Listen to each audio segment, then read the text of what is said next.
Allez, on fait encore quelques petits tests. On était avec Laurent, coach Leniam. Il y a quelques petits soucis de connexion.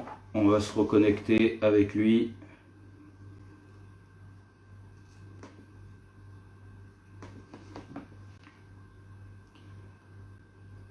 Hop, ça va arriver. Hop.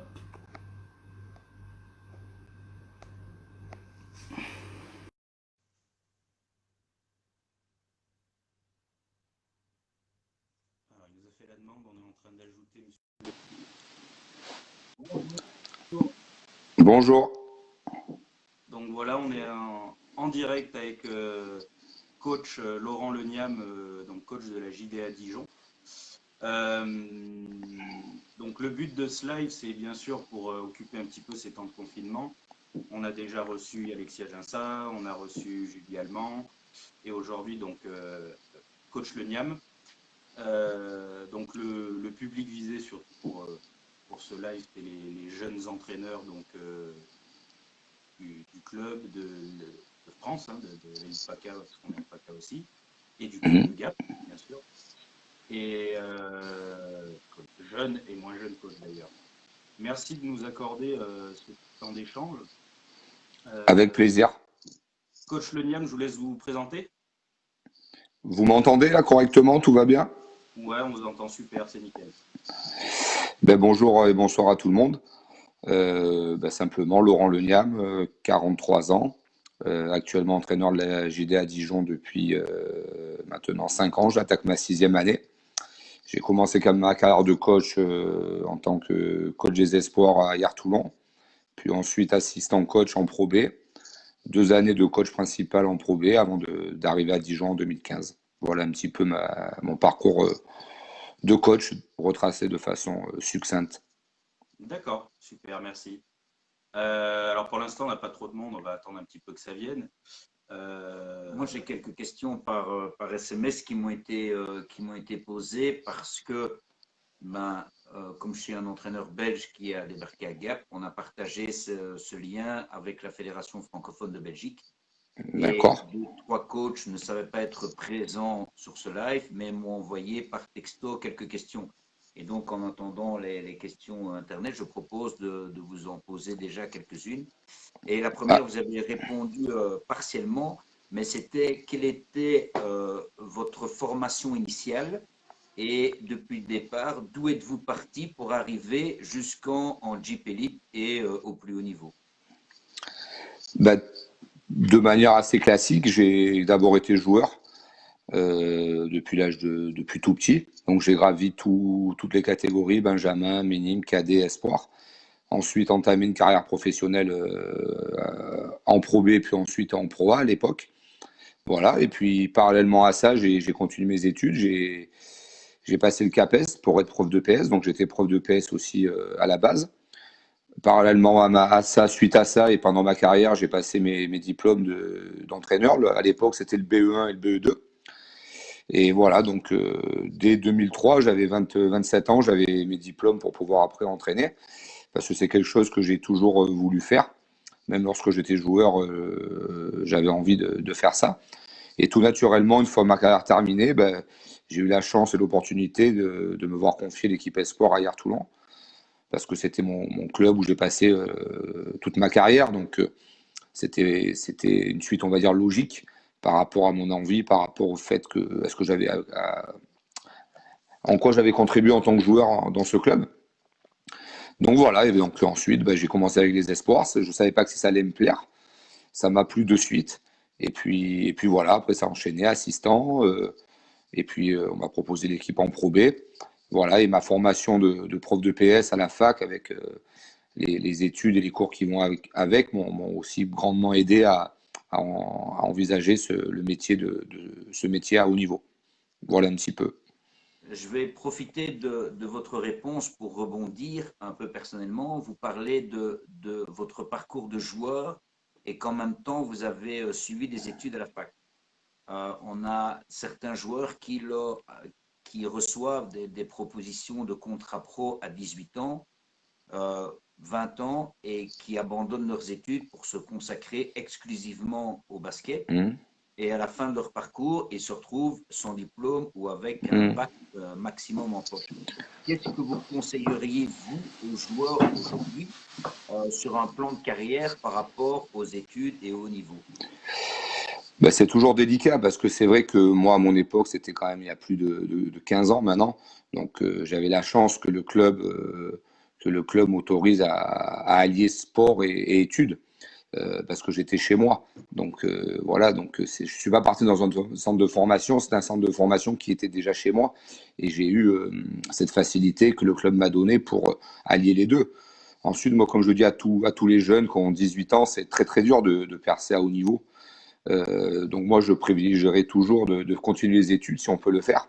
Après, toute une question d'organisation et puis la volonté de faire les deux, de travailler sur les deux. C'est demande un emploi du temps vraiment, vraiment serré. Mais il y a très très peu de chances de faire carrière. Il faut avoir à la fois des qualités athlétiques, des qualités techniques, des qualités de culture de jeu, d'intelligence de jeu. Et même si on a tout ça, on n'est pas forcément, on va pas forcément faire une carrière qui va nous permettre de nous mettre à l'abri, parce que surtout dans le basket, on gagne pas assez d'argent pour à 35 ans s'arrêter de vivre. Donc moi je conseille vraiment de continuer les études jusqu'au maximum, parce que on peut tout en continuant les études à continuer son rêve de jouer au niveau. Il faut travailler la journée et le soir s'entraîner dur.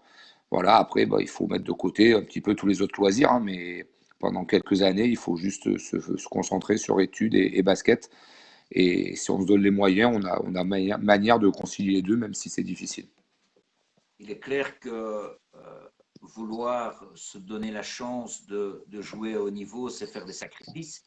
Et de manière plus pratique, est-ce que vous avez dans votre équipe des jeunes joueurs ou un jeune joueur qui suit des études soit en horaire décalé ou bien par correspondance et qui est capable de suivre le rythme des entraînements dont on parlera plus tard pour que tout le monde se rende compte un peu de combien de séances une équipe pro je vais dire presque en semaine. Donc moi j'ai les pros, non, les pros font que ça, hein. Les pros font que ça. Mais ensuite les espoirs qui complètent mon effectif, donc qui sont en nombre de 3, 4, participent à tous les entraînements et en même temps ils ont des horaires aménagés à la fac. Il y a beaucoup qui sont en STAPS. Donc c'est une convention avec le club et ils passent par exemple leur licence en 4 ans au lieu de 3 ans. Ils ont des horaires aménagés, des facilités. Moi, quand ils ont des partiels, je les exempte d'entraînement, en leur précisant bien que les études sont plus importantes. Voilà, après, il faut qu'ils soient présents à tous les entraînements, mais quand il y a vraiment des partiels ou autres, ils ont entre guillemets le droit de s'absenter pour faire ça, et ils ont des horaires à la fois de TD, de CM, qui leur permettent, s'ils le veulent, enfin s'ils travaillent, de pouvoir faire les deux. Voilà. C'est ça. Donc, vous les libérez un peu, vous allégez un peu leur programme pendant les périodes, pendant les sessions d'examen. Oui, pendant les examens, ils sont exemptés d'entraînement et voilà, il n'y a pas de problème avec moi. D'accord. Ce qui nous amène à une autre question, c'est bien parce qu'on peut rebondir dans les questions que j'ai, et qui est quelle est l'organisation hebdomadaire de votre équipe? Combien de fois les joueurs s'entraînent? Quelles sont les séances de préparation physique? Quelles sont les séances sur le terrain? Avec 1 ou 2 matchs par semaine en fonction. On va prendre le cas d'une semaine classique où on a un seul match par semaine. Supposons qu'on joue le samedi, donc le dimanche est souvent repos. C'est la seule journée off de la semaine. Ensuite, le lundi et mardi, c'est 2 entraînements. Le matin, c'est du travail individuel. Alors, c'est soit sur le terrain ou soit avec le préparateur physique. Le préparateur physique prévoit sa séance en fonction de ce que je lui demande, en fonction des besoins. Ça peut être un renforcement sur des points faibles du joueur. Ça peut être des séances d'aérobie, ça peut être des séances cardio, ça peut être de la muscu. Sur le terrain, les joueurs travaillent individuellement avec mes assistants. Sur du travail individuel, ça peut être beaucoup de shoot, mais en différentes situations de shoot, par rapport au système que j'ai aussi. On peut varier, ils peuvent travailler à 2, à 3 par rapport justement à ces systèmes de jeu. C'est des sessions très courtes, d'une demi-heure, mais très intenses. Voilà, c'est vraiment 30 minutes avec un coach, un joueur, où vraiment le joueur va vraiment bosser. Et ensuite, l'après-midi, ce lundi et mardi, c'est entraînement collectif entre 1h30 et 2h, 2h moins 10, où on travaille le collectif. Le mercredi, il y a un seul entraînement de 2 heures. Le jeudi, c'est pareil, travail le matin sur le shoot. L'après-midi, c'est collectif. Et la veille du match, c'est un seul entraînement. Voilà, auquel il faut ajouter 2 à 3 séances vidéo par semaine par rapport à l'adversaire que l'on rencontre. Le samedi matin, c'est entraînement du matin du match, donc c'est du shoot avec mise en place. Et le samedi, c'est le match. Voilà, maintenant, quand on a 2 matchs par semaine, le mardi ou mercredi, il faut bien prendre en compte que c'est complètement différent. Il y a la récupération qui rentre en compte. Quand on joue en Coupe d'Europe, les voyages sont très longs, donc il y a aussi ça à prendre en compte. Donc il y a beaucoup plus de récup. Il y a souvent un seul entraînement qui est plus d'1h30. Et voilà, et toujours il y a plus de vidéos parce qu'on remplace les séances d'entraînement sur le terrain par de la vidéo pour essayer de gagner du temps. Voilà, donc, mais ça c'est on regarde dans le cours de l'année. Et pour que les joueurs puissent se préparer à ça, il y a un gros travail à la pré-saison qui dure 7 semaines, où là on a 2 entraînements par jour de 2 heures, où il y a de gros blocs de travail à la fois physique et basket. D'accord, c'est ça. Mais voilà, je pense que vous avez répondu de manière très complète à la question. Vous parliez de la vidéo, j'avais une question sur la vidéo. Vous expliquiez que vous faisiez 2 ou 3 séances de vidéo. Ces séances vidéo sont exclusivement basées sur l'adversaire, ou bien il y a des parties qui concernent un joueur plus individuellement par rapport à la prestation du match précédent. Voilà. Comment gérez-vous vos séances vidéo sur la semaine? Non, alors il y a les séances collectives où c'est basé sur à la fois, des fois, beaucoup sur nous, sur nos erreurs et ce qu'on a bien fait en début de semaine ou même en fin de semaine. Quand je prépare un match, j'aime bien débuter par se concentrer sur nous, sur ce qu'on a mal fait, ce qu'on a bien fait.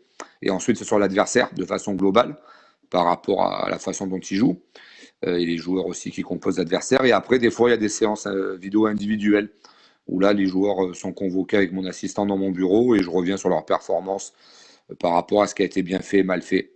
Voilà, il y a un peu de tout. C'est ça. Vous les préparez personnellement ou vous avez un assistant qui est dédié exclusivement à la Non, vidéo? j'ai mon assistant qui Ouais. s'occupe exclusivement de tout ce qui est montage. Je lui dis ce que je veux et lui il fait tous les montages, etc. Et Donc c'est combien un gros dure, travail, c'est un gros travail de sa part, ça lui prend beaucoup de temps. ouais, je m'en doute. Euh, Combien dure en général une séance vidéo quand vous rassemblez le groupe autour Ouais, de vous? ça peut durer entre 15 et maxi 20-25 minutes. C'est ça. Voilà, pas plus parce qu'après ils ont la concentration s'évapore, on va dire. Bah oui. Oui. Voilà. Euh, Parler d'autre chose, j'avais une question un peu belgo-belge qui disait que Hans Van Weyden était maintenant un des joueurs de Dijon. Il fait sa première saison en France. Et donc, la question était, connaissez-vous le basket belge et que pensez-vous de son développement ou de Hans Van Weyden en général? Bah, je vais commencer par Hans. Donc Hans, c'est un joueur que je suis oui, depuis 2 ans, que je suivais depuis 2 ans parce qu'on avait joué contre lui en Ligue des Champions quand il jouait avec Anvers. Voilà, j'avais trouvé le profil très intéressant avec des qualités indéniables.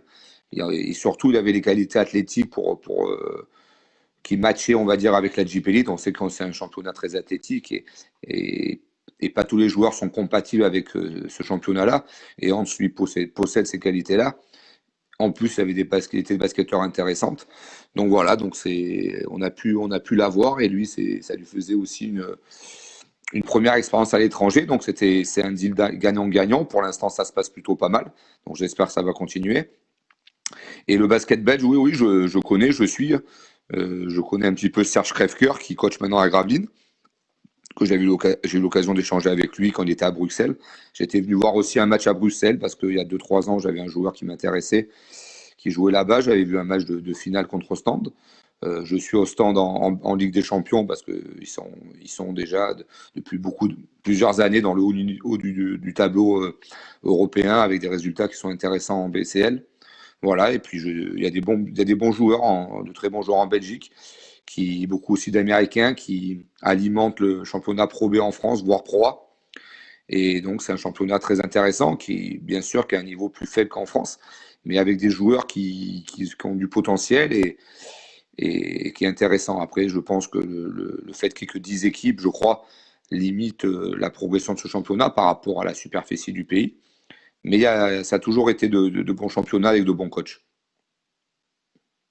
Bien, ben, je pense que ça leur fera plaisir. Hein. Ça leur fera plaisir d'entendre votre réponse. Une autre question qui n'a rien à voir et qui a été posée aussi, c'était Oui. à la base, si vous deviez arriver dans un autre club, ou imaginons que vous ne gardiez aucun joueur à Dijon la saison prochaine, par quoi commencez-vous la composition de votre roster? Ben, la première des choses, c'est l'argent. La première des choses, c'est déjà la masse salariale dont on dispose. Voilà, ça c'est le premier critère indéniable. Et puis après, on fait en fonction. Après, on sait qu'il y a des postes qui sont dans le basket, qui sont entre guillemets plus chers que d'autres. Le poste de pivot, par exemple, normalement est plus cher que le poste d'arrière. Voilà, donc on essaye de voir un petit peu les fourchettes. Et puis après, on essaye de voir des joueurs. Moi, je vois surtout des joueurs qui connaissent déjà soit le championnat de France ou les championnats européens. J'aime pas trop prendre de joueurs qui ont jamais découvert le basket européen parce que le temps d'adaptation est très long, peut être très long. Et dans un championnat où on doit avoir des résultats immédiats, c'est souvent difficile. Alors, il peut y avoir des bonnes surprises, mais c'est souvent délicat. Ensuite, des joueurs qui sont pas souvent blessés. Je regarde s'ils n'ont pas eu de blessures durant leur saison, s'ils jouent pratiquement la plupart des matchs. Je regarde aussi, je me renseigne sur leur comportement, sur les attitudes qu'ils peuvent avoir, sans parler basket, mais les attitudes sur le banc, sur le langage corporel. Tout ça pour essayer d'avoir un joueur qui a un état d'esprit qui peut rentrer dans mon système. Et ensuite, bien sûr, viennent les qualités basket. Bien sûr. Et vous commencez, c'est une sous-question, est-ce que vous avez tendance à d'abord recruter des joueurs poste 5 ou plutôt Non, non. ou, En France, il faut savoir on doit avoir 4 JFL, 4 joueurs français. Donc ouais, c'est la base. Donc on commence souvent les clubs, et moi aussi, on commence souvent par recruter les JFL pour avoir cette base de JFL qui est déjà capitale par rapport au règlement. Et ensuite, une fois qu'on a ces JFL, ben, on complète avec les Américains, les étrangers ou d'autres JFL. Ça dépend après de pas mal de choses. Mais je ne regarde pas d'abord le poste 5, d'abord, non. c'est ça. Voilà. Et par rapport au nombre de joueurs d'impact, je vais dire quand vous composez votre groupe, vous prenez 8 joueurs d'impact et 4 jeunes, ou quelle est la place Ben, là aussi, ça dépend du budget, la masse salariale. Si on a une grosse masse salariale, on peut se permettre d'avoir 11, 12 joueurs pro. Parce qu'on sait qu'avec 2 matchs, normalement avec 2 matchs par semaine avec la Coupe d'Europe, c'est important par rapport aux blessures, etc. Maintenant, moi j'ai toujours fait avec des masses salariales, on va dire, de deuxième partie de tableau. Donc je préfère prendre 9 joueurs confirmés, on va dire, 9 joueurs, et puis compléter par 3 jeunes du centre de formation. D'accord.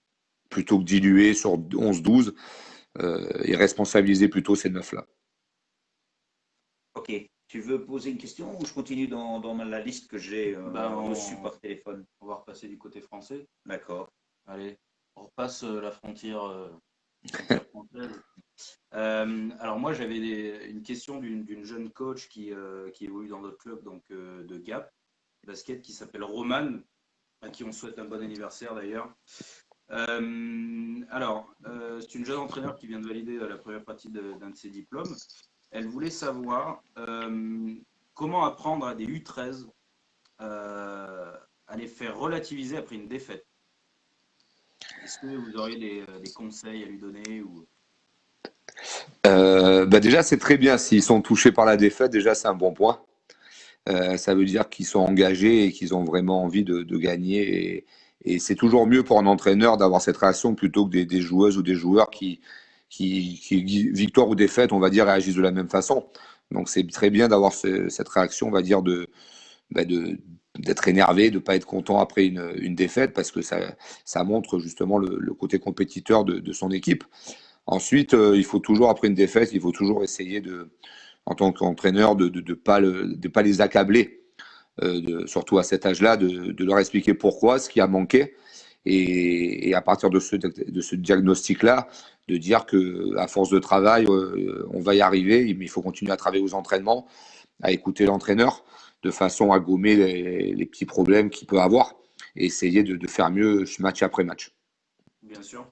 Et que les défaites font partie malheureusement de la compétition, tout simplement. Voilà. Ça, exactement. Alors, elle m'a envoyé plusieurs questions. Comment apprendre à des U13 l'importance de l'esprit d'équipe face à la performance individuelle? C'est vrai que c'est compliqué en basket parce que c'est un sport, en U13 peut-être pas, mais à haut niveau, pour les seniors, il y a beaucoup, on regarde toujours les points marqués. Et c'est toujours la performance individuelle, on va dire, qui se dégage. En U13, malheureusement, il y a encore bien souvent des parents qui, dans les tribunes, comptent les points de leurs enfants et disent « Ah, t'as marqué 20 points, etc. » Tout simplement en disant tout aussi bon soit-il en tant que talent individuel, et il ne pourra jamais gagner un match à lui tout seul, c'est impossible. Et que chaque joueur dans une équipe a un rôle bien précis. Et il faut justement des joueurs qui si tout le monde veut marquer 20 ou 30 points, c'est pas possible, il n'y a qu'un seul ballon. Et il faut avoir ces rôles-là en disant chaque rôle est important. Alors ça se voit peut-être moins en termes statistiques ou autres. On appelle ça le travail de l'ombre, les joueurs de l'ombre, mais qui sont tout aussi importants et qui participent grandement à ça. Voilà, donc c'est un sport collectif, il ne faut jamais l'oublier, qu'on gagne à 5, on perd à 5, et quel que soit l'individu, s'il joue tout seul, il joue à 2, c'est très très difficile de gagner. Voire c'est impossible de gagner. Moi, je pense qu'elle passera cette vidéo dans son vestiaire son prochain match. Il y a un coach de JPI qui vous le dit. En tant qu'entraîneur, comment être exigeant? Entre parenthèses, je suis une jeune entraîneur. Déjà, il faut être exigeant avec soi-même. Voilà, ça part de là, c'est-à-dire pas arriver en retard, être toujours arrivé en premier avant les joueurs, bien préparer ses séances, montrer qu'on est investi dans son travail, montrer que ça nous plaît. Alors oui, quand c'est des U13 ou des U11 ou des U15, c'est pas un travail, on va dire, on fait ça par passion, mais montrer que ça nous tient à cœur, tout simplement, qu'on s'investit, qu'on essaye de bien faire. Et je pense que c'est la meilleure exigence parce que si les joueurs voient ça même à 13-15 ans, ils vont aussi s'investir normalement dans le projet d'équipe que le coach met en place. C'est ça. Comment faire en sorte que les joueurs ne s'imposent pas une pression lors des matchs de championnat? Bon, alors elle parle des U13, mais je pense que oui.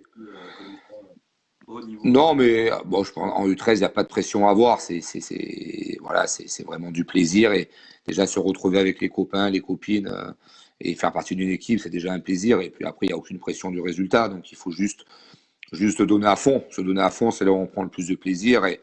Et comme voilà, de se donner à fond, faire le maximum pour gagner, ça c'est sûr. Mais après, en relativant, comme j'ai expliqué avant, parce qu'il n'y a pas d'enjeu. Et puis même à haut niveau, il y a des enjeux sont différents, bien entendu, mais il faut toujours relativiser et se dire qu'on quand même on fait un métier qui est extraordinaire, et il y a bien d'autres métiers où c'est beaucoup plus dur, où beaucoup de gens ont beaucoup plus de pression que nous chaque jour. C'est sûr, c'est ça. Allez, une dernière question de Roman, après on passera à Antoine et à Timmy qui nous ont posé des questions sur le live. Alors la dernière question de Roman, le coaching est un milieu largement dominé par les hommes. Mais selon vous, est-ce qu'une femme peut tout autant avoir sa place et faire elle aussi un travail de qualité? Si oui, comment s'imposer dans un milieu plutôt masculin? C'est une bonne question. C'est une bonne question. Alors il ne faut pas que je paraisse sexiste parce qu'après je vais me faire engueuler. Alors les femmes peuvent avoir les mêmes compétences que les hommes, il n'y a aucun problème. Il n'y a absolument aucun problème. En termes de tout, en termes de management, en termes de technique, en termes de stratégie, etc. Après, c'est vrai qu'il y en a très peu sur les bancs, à haut niveau, je parle. Sur les bancs, à diriger une équipe d'hommes. Voilà. Alors après, il faut savoir quand même que manager 10, 11, 12, 13, 9, 14 joueurs professionnels, il faut quand même avoir un peu de poigne et avoir quand même ne pas se laisser faire, on va dire. Et c'est vrai que par rapport à la culture, par rapport à l'historique de l'activité, je ne sais pas si à l'heure actuelle, si une femme arriverait à canaliser et à gérer 12, on va dire 12 bonhommes. Pas parce qu'elle n'a pas les qualités, mais parce qu'elle serait perçue, elle aurait approuvé encore, je pense, 2 fois plus. Ouais, bien Et sûr. déjà que c'est très difficile en tant qu'homme d'y arriver parce que on est jugé et on doit malheureusement prouver à travers les résultats, alors que c'est pas forcément les résultats qui font un bon entraîneur. Mhm. Mais en tant que femme qui arriverait dans ce milieu, ça serait, je pense, très difficile. Très, très difficile. Je pense qu'on a l'exemple avec Corinne Diacre qui a essayé de coacher l'équipe de foot à Clermont en Ligue 2. Et ça s'est plutôt mal passé d'après ce que j'ai lu. Donc voilà, donc ça, par rapport à ce phénomène culturel, à ce phénomène ancré dans la société, dans le sport professionnel, on va dire garçon, au basket, je pense qu'elle aurait 2 fois plus à prouver et ça serait plus dur pour elle. Mais c'est pas normal, mais la situation veut que c'est comme ça, quoi. Mhm. Bien sûr. Très bien. On passe à Antoine Riot, donc joueur au club de Gap. Peut-on parler de l'épopée de la Leaders Cup de l'année dernière? C'était quelque chose d'extraordinaire pour tout un club. On est arrivé là-bas en étant en pleine confiance. On faisait une saison de rêve. Voilà, on savait que ça allait être difficile aussi parce que dès le premier match, on jouait Bourg-en-Bresse et c'était la meilleure équipe de deuxième chapeau, on va dire. Et puis on a fait un très gros match. Ça nous a donné encore plus de confiance.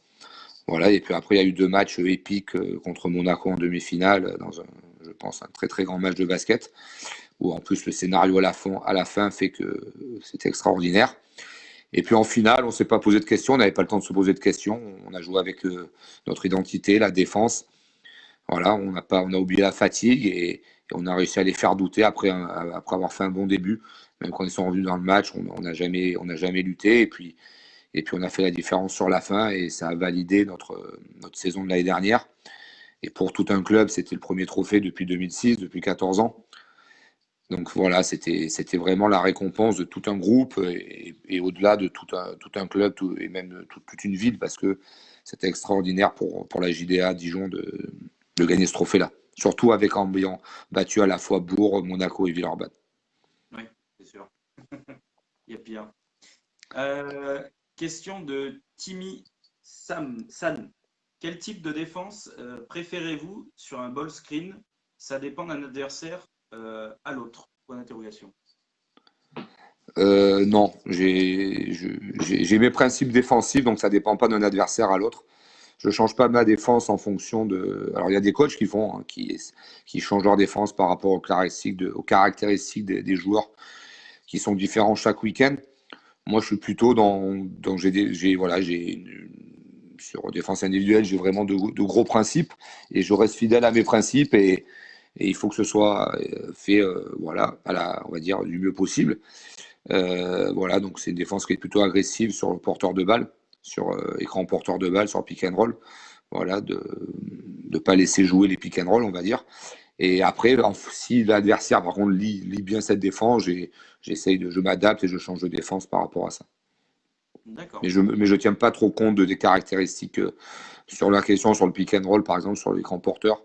Je tiens vraiment pas compte de l'adversaire, quoi. D'accord. Très bien. Merci. On repasse Ouais, frontière oui. belge. Allez. Voilà. Vous parliez de vos principes défensifs. Est-ce qu'on peut parler de philosophie? Et si on peut parler de philosophie, quelle serait votre philosophie basket, si je puis dire comme ça, sans rentrer dans les Mhm. détails? On ne Non, voudrait pas que les autres coachs qui nous suivent non, tout de suite sachent tout, mais non, après, philosophie, c'est un bien grand mot, parce que ça reste du basket, hein, c'est 5 contre voilà. 5, il y a deux paniers, un ballon. J'ai pas ma philosophie, j'ai pas inventé le basket, ou j'ai pas inventé des défenses, ou j'ai pas inventé des attaques, hein. Voilà, simplement, j'ai des principes de jeu, ou principes, on va dire, de ce collectif offensif-défensif, qui font que je pense que c'est à travers ces principes-là qu'on a plus de chances de gagner, tout simplement, mais comme pas mal de coachs. c'est pas propre à moi. Et c'est vrai que la défense, pour moi, tient un rôle important parce que c'est, quel que soit les qualités, on va dire, individuelles en attaque, un jour, on sait très bien qu'il va y avoir l'adresse, d'autres jours, pas d'adresse. Mais si on a cette constance défensive à tous les matchs, ça peut nous permettre de voyager. Et comme je dis toujours, la défense, c'est notre ami. C'est notre ami fidèle. Et il faut à chaque fois à chaque match, qu'on fasse le minimum d'erreurs par rapport donc, au principe que bon, je ne vais pas détailler ici, hein, mais par rapport au principe, mais il y a beaucoup d'agressivité, beaucoup d'intensité, beaucoup de pression sur la balle par rapport à mes principes pour essayer que l'adversaire ait du mal à trouver des solutions faciles. Voilà. Avec vraiment, déjà, on sait qu'en France et en Europe, c'est essayer de couper le jeu rapide adverse parce que les équipes jouent très vite, soit sur la contre-attaque ou la transition. Et les 10 premières secondes de transition défensive sont très importantes pour ne pas laisser de panier facile à l'adversaire. Et après, en attaque, c'est le collectif prime vraiment sur l'individu, mais à l'intérieur de ce collectif, les qualités individuelles doivent s'exprimer, mais toujours dans un socle défini. Voilà. C'est ça. On a une question de Thiago, qui est un joueur de Gap qui joue en U15 et qui nous pose la question: quelles doivent être les principales qualités pour un joueur? Alors évidemment, les qualités d'un meneur de jeu seront différentes des qualités d'un joueur intérieur.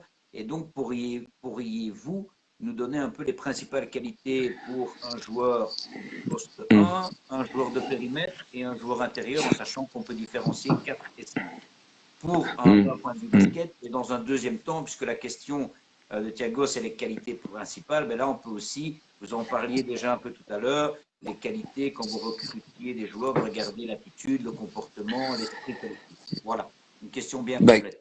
Qualité basket au niveau du meneur de jeu, il est évident que c'est déjà la dextérité de ne pas perdre la balle sous la pression, d'être capable d'organiser le jeu face à une pression défensive, donc de dissocier la coordination avec le ballon et la vision périphérique. Ça, c'est très important. Donc d'avoir une très bonne dextérité. Après, une très bonne qualité. Maintenant, il y a beaucoup, le jeu maintenant, c'est beaucoup de pick and roll. Très bonne qualité sur pick and roll de passe, de savoir lire la défense en fonction des défenses proposées. Ça, c'est très important. De savoir aussi gérer les temps forts, les temps faibles d'un match, c'est-à-dire quand il faut accélérer, quand il faut prendre des risques, quand on va dire le tempo du match nous est favorable, plus prendre des risques, et quand au contraire ça va moins bien, être capable de refuser un tir qui pourrait être ouvert parce qu'on est dans une période un peu délicate, etc., et de ne pas jouer son va-tout. Des qualités d'adresse, bien sûr. Voilà, c'est des qualités donc importantes. Des qualités aussi défensives, de capable de mettre de la pression sur la balle, de ne pas se faire passer sur du 1 contre 1. Aussi, et puis une dernière qualité, c'est l'intelligence à la fois défensive, d'anticipation, de placement, et puis offensive, de savoir à qui donner, à quel moment donner. Ça, c'est toutes ces qualités-là. Sur les joueurs extérieurs, ça va être on trouve les mêmes qualités avec de l'adresse. Il faut être capable d'être très adroit sur le tir extérieur, parce qu'on sait que maintenant les défenses sont en place et l'accès au panier est de plus en plus difficile. Donc avoir un fort pourcentage de réussite sur le tir extérieur, être capable aussi de pouvoir percuter, d'être agressif et de terminer, et de savoir aussi faire sur la fixation, de ne pas toujours finir pour soi-même, être capable de faire la passe supplémentaire. Voilà. Après, les joueurs intérieurs, c'est des joueurs athlétiques, capables de prendre du rebond, de poser de bons écrans. Souvent, ça se perd. Il y a de moins en moins de joueurs qui posent de bons écrans, parce qu'on sait très bien, si l'écran est bien posé, ça va forcer le défenseur à défendre sur le porteur de balle, et à ce moment-là, les grands seront ouverts. Donc, souvent, les joueurs posent l'écran, mais sans toucher l'adversaire. Donc l'écran n'est pas efficace, il n'y a pas d'avantage de créer, de bien rouler après vers le panier. Alors ça dépend aussi comment on roule, après d'être capable d'attraper et de finir, ou d'attraper s'il y a une défense qui vient, de faire la passe aussi supplémentaire. Voilà, on sait qu'il y a de moins en moins de jeux poste-bas, donc dans le basket maintenant actuel, c'est pas très grave, ces joueurs intérieurs n'ont pas trop de mouvements poste-bas, mais c'est plus capable de finir sur du pick and roll en étant agressif. Et défensivement, d'être vraiment actif sur tout ce qui est pick and roll, de situation de de sortie d'écran pour essayer d'aider son partenaire en fonction de ce que demande le coach. Il y a des défenses à plat, des défenses où on doit sortir, des défenses où on refuse l'écran. Donc voilà, toutes ces qualités-là.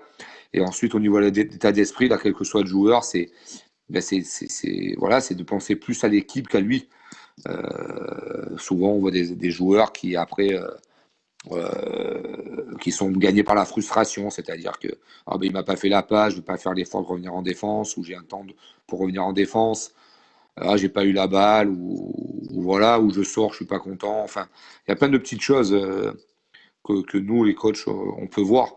Et il faut toujours, même si on fait une erreur, ça arrive, mais de ne pas en faire une deuxième par un mauvais esprit, une mauvaise attitude. La question de Thiago me fait rebondir un peu sur le dernier live qu'on a fait avec Julie Allemand, où elle disait que l'entraînement individuel qu'elle suivait, des entraînements spécifiques ou individuels qu'elle suivait post-saison ou pré-saison, avait vraiment eu un impact sur son jeu. Quel serait votre avis sur les entraînements individuels donnés par un organisme ou l'autre sur les joueurs aujourd'hui, qu'ils soient de haut niveau ou Pro B National 1? Non, de toute façon, maintenant, on sait tous que pendant la saison, il y a beaucoup de travail collectif, pardon, parce qu'on doit faire progresser un collectif, et que les joueurs individuellement se développent justement pendant ces périodes d'après de saison ou pendant l'été. Et on voit de plus en plus maintenant de joueurs qui prennent des coachs individuels pendant ces périodes-là, parce qu'ils savent que c'est là où ils progressent le plus, surtout en étant jeunes. Et il ne faut pas jamais s'arrêter de jouer. Et l'été, c'est vraiment le moment idéal pour à la fois travailler athlétiquement, physiquement, avec un coach individuel sur la préparation physique, on va dire, sur le physique, se développer musculairement, etc., pour être capable après de jouer au plus haut niveau possible, mais également se développer au niveau basket, avec, ça peut être de la dextérité, ça peut être du shoot, ça peut être du 1 contre 1. Voilà, il y a plein de choses, ça peut être par rapport aux différentes situations de pick and roll, la lecture, etc. Et c'est là où je la rejoins, et elle a raison, c'est là où le joueur doit progresser, doit passer des caps, parce que ce travail individuel, après, doit servir dans le collectif. D'accord. Une question un peu différente de Giroud, qui à mon avis doit être un supporter du coach Laurent. Laurent, suis-tu toujours le basket varois et envisages-tu un jour un retour dans le sud, Monaco ou Antibes? Une belle question, ça. Hein. Alors, je suis bien sûr toujours le basket varois, bien sûr. Donc, mon club de cœur, le HTV, qui est un National 2. Et puis tout ce qui est autour, bien sûr. Je suis le basket en général, mais j'ai toujours on va dire un œil particulier sur le basket varois, ça c'est indéniable. Et ensuite, pour revenir dans le sud, déjà j'y reviens assez régulièrement pour mes vacances, c'est important. Mais ensuite, oui, après ça va dépendre des opportunités. Quand on fait carrière, on sait pas où on va atterrir. Pour l'instant, je suis très bien à Dijon. Et puis on verra dans le futur. Et après, c'est sûr que si un jour j'ai l'opportunité, qu'un club du Sud fait appel à moi, et ça sera avec grand plaisir, bien sûr. On verra à ce moment-là, si je puis dire. Et ça me fait revenir sur une question que j'avais reçue par SMS aussi, et qui était, seriez-vous intéressé par une carrière à l'étranger? Est-ce que c'est un objectif en soi pour vous d'un jour quitter la France et d'aller faire carrière ailleurs, en Italie, en Espagne, en Grèce? C'est vrai que c'est un objectif, ouais, que j'aimerais tenter. Alors je ne sais pas si je vais y arriver, parce que c'est tout de suite une question d'opportunité. On sait que c'est très dur de s'exporter à l'étranger en tant que coach français. Maintenant, je travaille au quotidien, et j'essaye, à travers ce travail, à travers les résultats qu'on en a avec Dijon, de pouvoir un jour avoir une chance de m'exporter, et d'essayer de trouver un poste de coach à l'étranger. Là, ça serait une belle expérience, je pense, en championnat, comme vous l'avez dit, espagnol ou autre. de façon à avoir pas un autre basket, mais à avoir un autre contexte et s'approcher du plus haut niveau. Quand on est coach, on est aussi compétiteur et c'est vrai que le championnat espagnol est le meilleur championnat européen, donc ça serait une belle étape de progression si jamais j'ai l'opportunité de pouvoir le faire. D'accord. Une question très pratique de Johan Silegui. Plus 3 à 6 secondes de la fin, balle à l'adversaire. Faute ou pas faute? Oui, Comment gérer?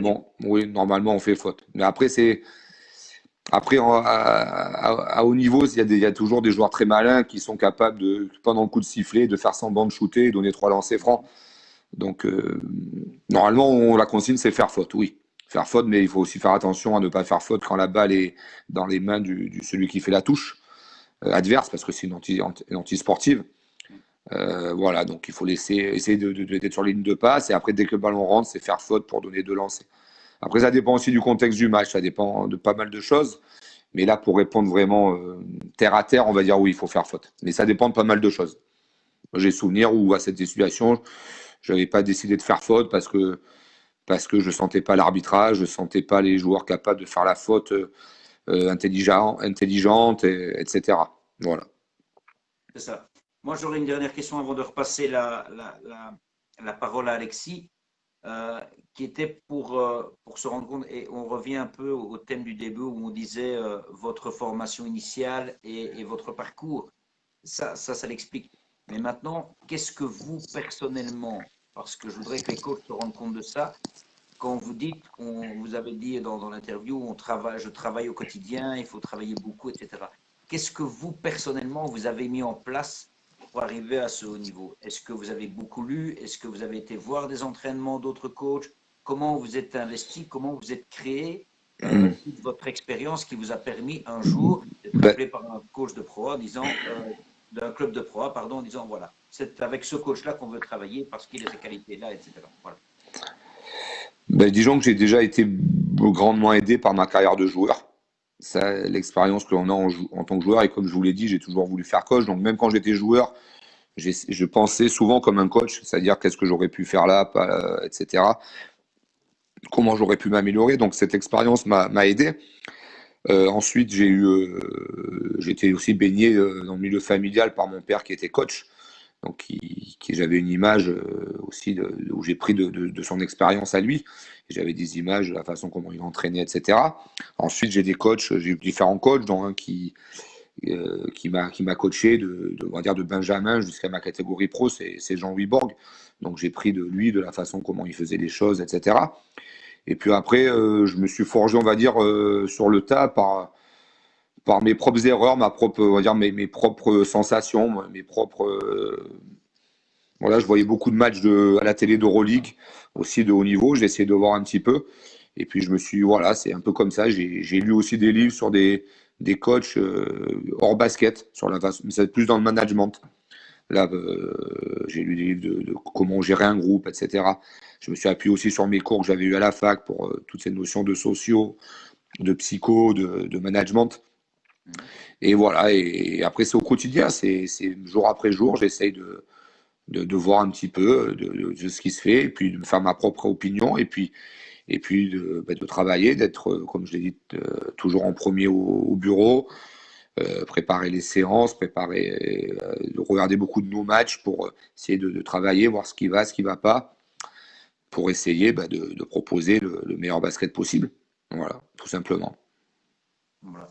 Merci pour votre réponse. Je vais rendre la parole à Alexis parce qu'il commence à s'agiter à côté de moi. Donc, voilà.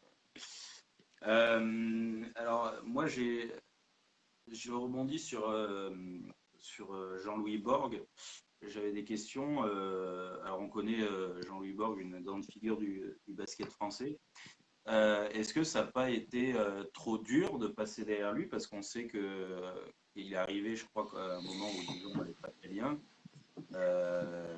Et derrière, tu as aussi pris sa place. Aujourd'hui, il est manager général, il me semble. C'est ça. Comment aujourd'hui, comment tu as pu gérer cette transition finalement Non, c'est vrai, quand Jean-Louis est arrivé à Dijon en 2010, le club était en Pro B, il a fait monter dès sa première année, puis après il a eu des résultats très très intéressants. Une année, il a même été jusqu'en demi-finale du championnat de France. Donc pour Dijon, c'est quelque chose de formidable. Non, non, bah après moi je me suis pas vraiment pris la tête plus que ça, hein. Quand je suis arrivé, je savais que on m'avait dit oui, il faut surtout pas y aller.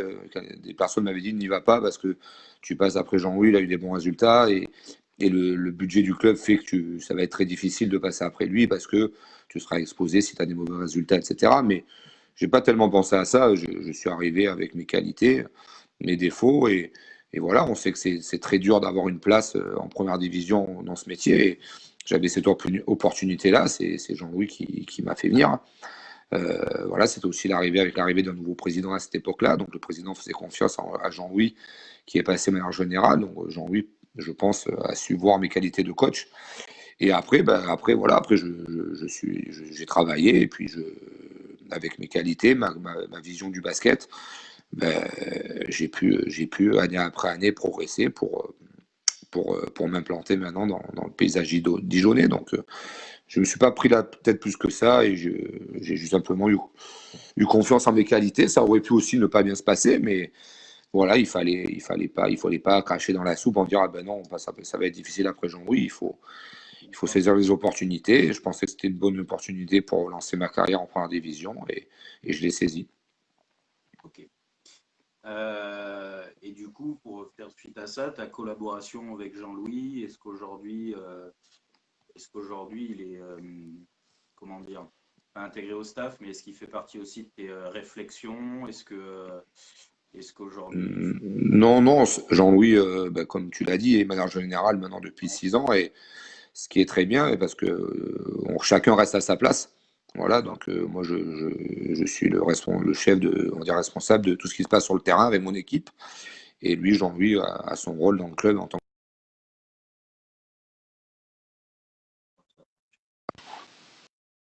d'accord. Et du coup, Voilà. c'est bon. Oui, vous m'avez entendu? Ouais, alors, il faudrait juste que tu Non, je disais que chacun est à sa place. Vous ouais, m'entendez? ouais, c'est bon là. Que chacun est à sa place et que tout se passe bien, que moi je suis responsable de ce qui se passe sur le terrain et Jean-Louis lui est responsable dans son rôle de manager général de ce qui se passe dans le club et il n'y a aucune. Il y a ni l'un ni l'autre qui empiète sur l'autre et chacun est à sa place et tout se passe bien. D'accord. Et est-ce que tu as d'autres rôles dans le club de Dijon, comme peut-être avec les espoirs ou d'autres. Est-ce que tu as un autre rôle Non, non, bah déjà mon boulot est très très Ouais, c'est prenant d'accord. et ça laisse peu de place pour autre chose. Après, j'ai toujours un œil sur ce que fait les espoirs et les cadets. Je suis leurs D'accord. résultats, je parle avec le coach espoir, je parle avec le coach des cadets France.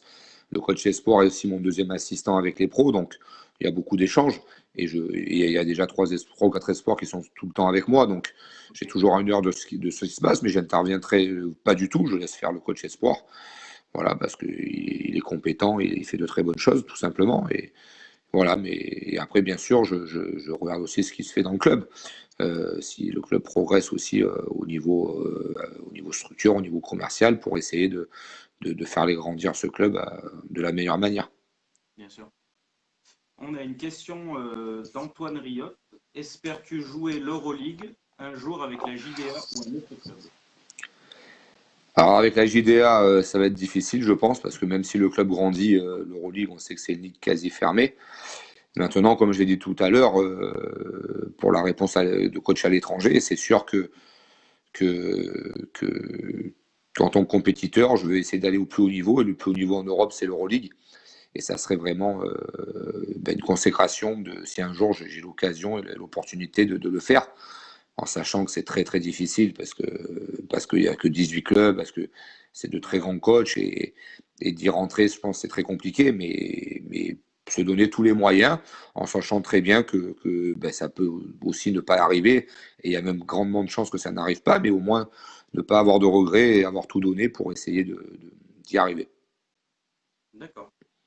Euh, je reviens sur la question de Vincent tout à l'heure. Si jamais tu partir à l'étranger, ce serait plutôt quel club, quelle ligue, n'importe. Non, après, j'irai pas dans une ligue qui est plus faible que la France. On sait qu'il y a Ouais, les championnats. Le championnat espagnol peut être intéressant, championnat, la VTB League en Russie peut être intéressante, championnat turc aussi, certaines équipes. Voilà, donc on va dire, c'est les trois championnats qui sont au-dessus de championnat de JP Elite. Voilà, donc après, comme j'ai dit, c'est très très difficile. Donc, on se donne tous les moyens et on verra si une opportunité se présente. ok, d'accord. Euh, c'est bon. Je te repasse la parole, Mais Vincent. je pense que vous avez été coach particulièrement complet. On a pu aborder des questions basket, un peu plus de management, un peu plus de club, un peu plus par rapport aux jeunes coachs. Moi, je voulais vous remercier pour votre intervention, de se dire que Avec plaisir. je voulais quand même le dire parce que, enfin, je vous l'ai dit, moi je voulais que ce soit vous parce que on considère ici et une partie, en tout cas avec des amis proches belges qui sont coachs, dont je vous ai parlé, que pour le moment, actuellement, vous êtes le meilleur coach sur le championnat français ou le meilleur coach français, comme on veut. Et donc, C'est gentil, merci. vous souhaite plein de succès. Ce serait un plaisir de vous revoir pour le moment à la télévision, en espérant que LGP puisse revenir. Et je terminerai par une dernière question qui est une comparaison, même si comparaison n'est pas raison. Mais avant ça, j'ai une question qui vient d'arriver, donc je vais la poser, qui est comment faire progresser la cohésion dans un groupe? C'est une bonne question. Ben, la cohésion, déjà le meilleur moyen de la faire progresser, c'est à travers les victoires. On va dire quand les victoires sont là, ça aide vraiment. Parce on a beau travailler, présenter notre projet de jeu, y croire, mais si les joueurs, au bout de 2, 3, 4, 5 matchs, voient qu'on perd à chaque fois, ils vont quand même se poser des questions sur la fiabilité du projet et du coach. Ça va pas aider vraiment à la cohésion de l'équipe. Donc, c'est vrai que de gagner au départ peut aider cette cohésion. Et après, c'est simplement à travers notre discours, nos discours de coach, notre message, de bien faire comprendre que l'intérêt commun doit primer sur l'intérêt individuel, ne pas avoir peur de sanctionner si c'est nécessaire, si on voit des joueurs qui s'égarent de la ligne fixée, parce qu'on sait qu'il suffit d'un individu qui ne soit pas dans le projet commun pour que l'équipe parte rapidement à droite, à gauche et qu'on se retrouve en difficulté. Voilà, donc être attentif à toutes les petites attitudes qu'il peut avoir, tous les bougonneries, si un joueur pas content, s'entretenir avec lui, c'est de comprendre. C'est là où notre boulot est le plus prenant parce qu'on est toujours sur une ligne fine à contrôler et ça peut très vite partir dans un sens comme dans l'autre et c'est là où on doit faire preuve de management et d'écoute, des fois de sévérité ou des fois aussi d'accompagnement pour essayer à chaque fois de rattraper l'un l'autre pour à chaque fois que tout le monde tire dans le même sens. La gestion des égos est vraiment importante à haut niveau. Oui, ça fait partie, grandement on va dire, de notre métier maintenant. Oui. C'est ça. Surtout par rapport à la médiatisation, par rapport à plein de choses, qui fait qu'il faut faire très attention à ça et essayer toujours de faire attention et recadrer si nécessaire. J'entends bien. Merci pour votre réponse. Je terminais ça en disant que comparaison n'était pas raison, mais si vous deviez comparer la JP Elite et l'Euroleague. C'est très. Je pense qu'au niveau athlétique, la JP Elite peut être supérieure à certaines équipes d'Euroleague, au niveau densité athlétique, volume athlétique. Après, je pense que l'Euroleague a des joueurs quand même qui ont une culture de jeu, une intelligence de jeu supérieure à la JP Elite, et c'est ce qui fait vraiment la différence. Vraiment la qualité des joueurs à un moment donné. Individuel. Oui, mais qui dit budget, c'est qualité individuelle après des joueurs. On est bien d'accord. Voilà, encore merci pour votre intervention. Je vais laisser Alexis conclure. Merci à vous. Merci à vous. Bonne continuation à vous et à votre club. Merci. Donc, comme disait Vincent, merci beaucoup, coach Laurent, de nous avoir accordé cette interview sur la page d'Avecad Sport. On espère vous rencontrer un jour sur une séance, sur un match. Il n'y a pas de problème, avec plaisir. Et je reviens sur ce qu'a dit Vincent. On a vraiment un régal à regarder votre équipe à la télé quand elle est C'est gentil. diffusée. C'est gentil, on va essayer de continuer. Donc voilà. Fin du live. Merci, coach Ok, Laurent Leniam. merci à vous. Et à bientôt, tout le monde. Merci Au beaucoup. revoir. Au revoir.